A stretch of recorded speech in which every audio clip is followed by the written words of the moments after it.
मिरची तळताना बघा आपण कशी झणझणीत मिरची अशा प्रकारे हिरवीगार मिरची तळतळ आहे बघा. हे तेलाचा आवाज आणि चुलीवरची मिरची तळताना आपण बघत आहात. खाली कोळशे आणि ही नॅचरल अशा प्रकारची मिरची.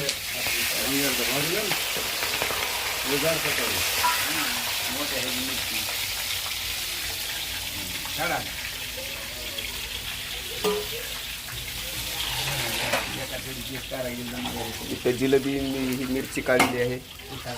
भजे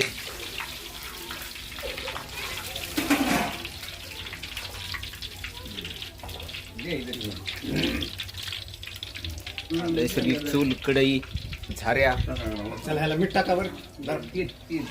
टाकलं टाका ना.